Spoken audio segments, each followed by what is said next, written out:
talking with these four gentlemen a little bit about Love's Labor's Lost. And this is part of the Shakespeare celebration that's going on. And it's going to be a really fantastic performance over at ASU, it sounds like. Actually opened last night, correct? That's right, yes. Fantastic. Well, why don't you start by introducing yourselves to our viewers and letting them know how you guys are all involved in this? Sure, I'll start off. I'm Derek Gagne. I'm an associate professor of theater, and I am director of Love's Labor's Lost. I'm Jake Daly. I play Brown. I'm Aaron Scotch, and I play the King of Navarre. I am Justin McGovney, and I play the part of Longavy. Okay. Now, for any of our viewers who have never heard of Love's Labor's Lost, what can you tell us without giving away too much of the good Not stuff? giving away too much. Yeah. This is a neat play. It doesn't get done much because people just aren't aware of it, but it's got 8 college-age characters that are basically all romantically interested in each other. And so the king, played by Aaron, is a king of this little country, Navarre, which is actually between France and Spain. It's a Spanish state now. And he decides they're going to be famous by studying. They don't mention what they're going to study, but they're going to study for 3 years. And during that time, they're going to eat 1 meal a day and not see any women. And I joked the other day that, well, I was like my freshman year of college. You know? So I thought, great, this is college age and accessible. Hijinks ensue. It involves people, townspeople in Navarre as well, complications and things like that come, because as soon as they decide not to see women, they forget the Princess of France is coming, and she happens to bring 3 other beautiful ladies with her, all dressed like Jackie Kennedy. Wow. So yeah, and you know, so they all, of course, after they swear they're not going to see women, they all decide they're going to, and the play follows what trouble they get into and things like that. So, and it moves very fast. It's very funny.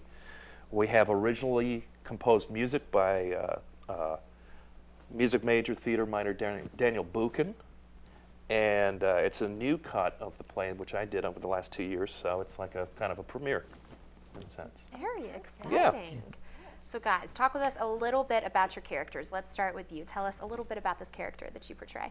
Well, Brown is described as a merry-cap lord who is very likes to joke a lot and loves to talk and loves to be the center of attention, and it's just actually a really fun role to play. Kind of deal. Awesome. So people are going to laugh a little bit if they come. Hopefully. Okay. Hopefully, yes. Good, good. Now what about you? Well, I play the King, and the King is very, he's kind of whimsical, but he's very seriously whimsical. So he makes a lot of decisions that aren't very smart, but he thinks they're great decisions. Okay. And my character, Longavy, he's what you would think is the stereotypical frat guy. He's very boastful. He's very confident in himself. He thinks he's not gonna do wrong. You know, he always feels he's right. But inside, he does have like a really good heart too. He's a very, pretty nice guy deep down, but he has a very boastful front. Gotcha. He's the guy who comes up with all the penalties for breaking the rules. Okay. Yeah. Sounds like a kind of fun role to play. Oh yeah. Oh, especially like later down the line. Now, did you guys audition specifically for these roles? Well, at ASU we have a joint audition for both of the main stage productions. Okay. And the other show is a musical, so I didn't audition for that. I only auditioned for Shakespeare. I didn't particularly aim for Brown, but it was kind of in my periphery as well. Gotcha. Yeah, I think we had 83 music and theater students total for the 2 shows. It was a huge turnout. Wow, So fantastic. these guys are kind of the winners, the gold medal, the medalists. So a pretty small cast, it sounds like. There's 19, Okay. and then I forget, in Kiss Me Kate, which comes up next month, I think there's 20. Okay. Okay. All right, fantastic.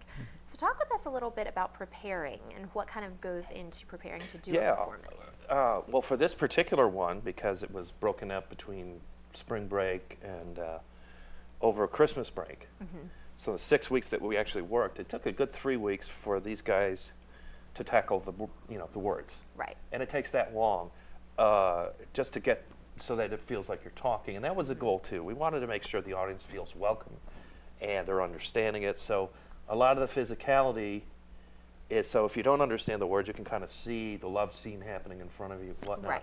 So we worked on that an awful lot too, which is one of the reasons we set it in modern dress. So you don't have to deal with a sword, you know, Right. your fan.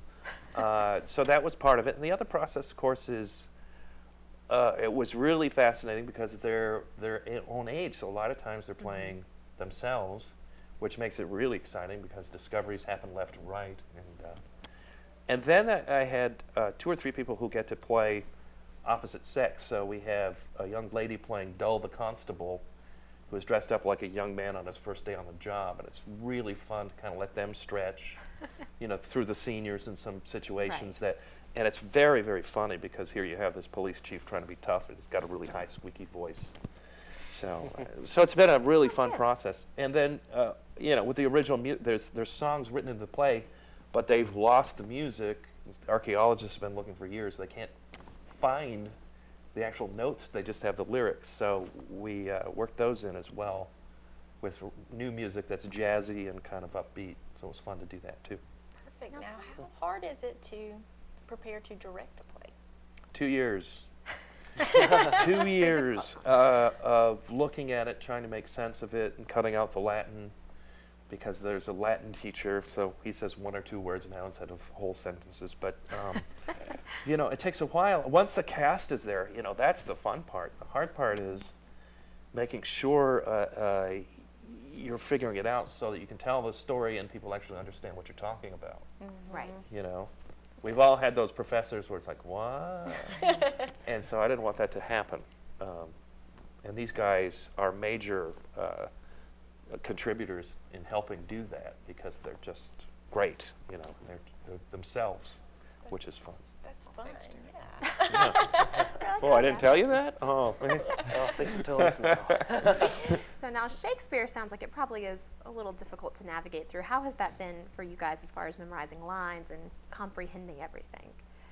Well, for memorizing lines, for me, Shakespeare's actually a little bit easier because many of my lines are in verse, so it's very da-da-da-da-da-da, a lot of rhyming.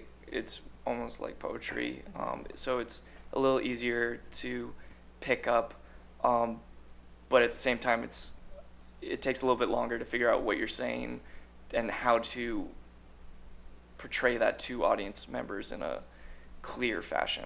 Right. Definitely, like throughout the rehearsal process, we are making discoveries and figuring out what things mean, and we're still, even through performances, we're figuring out what things mean, and we'll have these aha moments, and it'll work. It'll be a real moment on stage. So. The light bulb comes on. Yeah. And for me, this is actually my first Shakespeare production. So, looking at the words, like it wasn't as challenging as I thought it was going to be. But the thing that really got me was trying to associate the images with a lot of the lines. That's probably the most important part. It's like most of the time, even if you don't even know what the words are, you have to get the imagery in mind because there's always a goal between each line. There's always a destination that you have to get to. And at first it was challenging, but then, you know, through the rehearsal process and through the notes that Derek would give us and stuff, it's like, oh yes, okay, so that makes sense, so let's try it this way. Right. So. Sounds like you guys have done really well with it. Yeah. Justin obviously listens in class. Part of the fun of all this is, you know, because these guys are students and they're all in classes of mine. As you see, I find myself jumping up and down, rooting for them. Yeah. You know, as the rehearsal process goes, and everyone has grown a lot, and now we've got something that I think an audience is going to really love. Absolutely. A lot of, I say it, a lot of love and care went into it, and it's these guys' hard work, and me just making sure they don't trip over each other. That's been the, you know. Overseeing everything. Yeah, like a traffic cop. Right. It's over there. Now, you mentioned the original music. That's very cool to me that this show has original music that no one's going to have heard before. Yeah, because it was kind of a snazzy dressed, I mean, they're very spiffily dressed, beautiful suits, linen suits and whatnot. So we thought, well, jazz would be fun, like nightclub jazz. And then in the middle, there's a mariachi number because there's 2 Spanish characters that sing. So it kind of kicks it up into a different realm. And all of a sudden, all these Shakespeare folks are singing and dancing and going, we didn't want this. But they're very good. They're very good. So it is neat. It gave us an opportunity to take it on a different level and make it even more accessible to the audience than singing a tune from the 1600s. Right. The show was written in 1598, they think. Wow. So yeah. Old show, Great. definitely. Yeah. Well, very cool. It sounds like you guys have put a great modern twist on it. Now, last night, opening night, how did that go? I think it went well. It was an interesting experience because we had done an earlier show in the afternoon for the Watauga High School students, and that one went well as well. But sorry, Just a different play. Yeah, and it was interesting going from doing that show and then just a few hours later doing it again full force, trying to keep up energy, and Right. It was a fun experience, and I think it went well, even though we are feeling it today So probably a little tired. a little Yeah. bit. Now, talk with us about the schedule. When are the rest of the performances and where?